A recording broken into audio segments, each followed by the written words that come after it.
Biden says his infrastructure plan will fix inflation, end the supply chain woes, if Americans just have patience. Well, this may seem like a fantasy. At least the president finally started acknowledging that, yeah, costs are going up.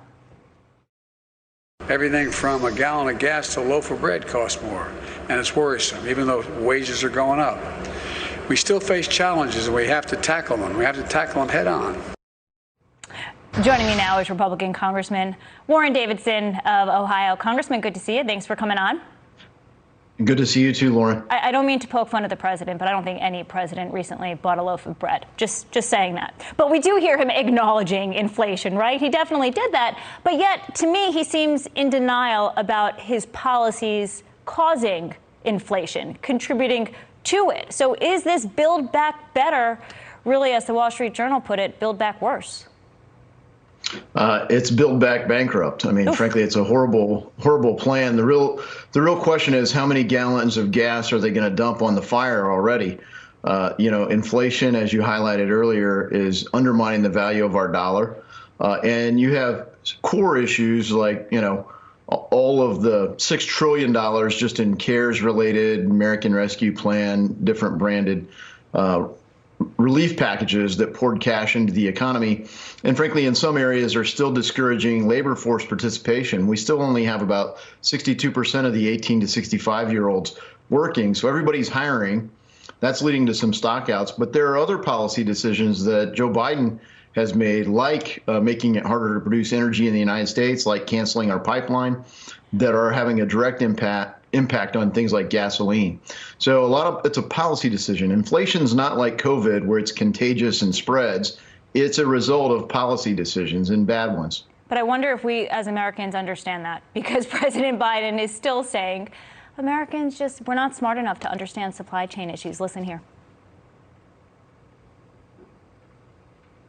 Do we have that bite? You hear a lot about the supply chains in the news, but frankly, not a lot of people have a clear understanding, whether they have a PhD or they didn't go to school, about how a supply chain works. It says easy to talk about it, but what's the impact on the economy, let alone how to fix it?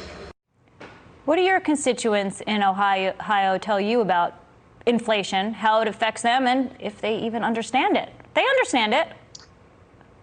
They understand it, and they're living it. I mean, Joe Biden's only jobs have been in politics. Prior to coming into Congress, I was a manufacturing company guy. I, literally ran supply chains and developed them and became an integral part of them for customers in the manufacturing supply chain. So, people that are living this day to day are saying your policies are making this worse. You're talking about in Build Back Better, creating a massive Made in America tax. It is not going to make it easier to make things in America. You're artificially creating demand for electric vehicles and batteries, which are great for China, great for China's rare earth minerals, near monopoly on, and they make it almost impossible to generate the electricity in the United States. So they're not a rational alignment of policies here. It's reflexive. And it's not well thought out, and it's almost like a central planner with no practical experience in the supply chain is coming up with this stuff. And what's so frustrating is both sides tell you the exact opposite. So if you listen to someone like Senator Bernie Sanders, he said, look, Build Back Better is the solution to inflation and the supply chain crisis, right? And then you have Republicans saying, well, no, it causes it. And then, you take this issue to voters and you look at some of the things that Build Back Better would do, and even the infrastructure bill would do, and they're not really impacting people's lives in the here and now. And for infrastructure, it might not happen until 2024. That's after Americans go to the polls.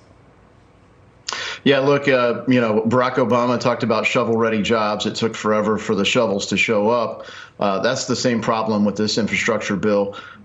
I think broadly people wanted to support infrastructure, but this bill, just the portion, which is not even close to half of it, that's actual infrastructure, has so many strings attached that made it really impossible for nearly all Republicans in the House to support.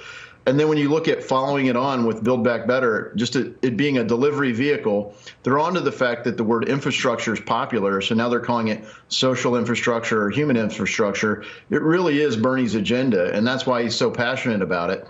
But socialist policies all over have had the same result. They deliver power for the people making the promises, but they deliver economic failure and, barren shells, stockouts, problems for the people that are supposed to be benefited by it. We don't need bread lines. We need to let the market function. We're about to suffer a lethal overdose of government. We need more freedom and less government, and we have to embrace sound money. I mean, I created the Sound Money Caucus last summer because it was obvious that the impact on the dollar was negative from all this spending. Before I let you go, quickly, Congressman, on this Veterans Day, I want to mention that you are a veteran, a former Army Ranger. So thank you, sir, for your service and for your time today. It was an honor. Thank you so much. Congressman Davidson, thanks again.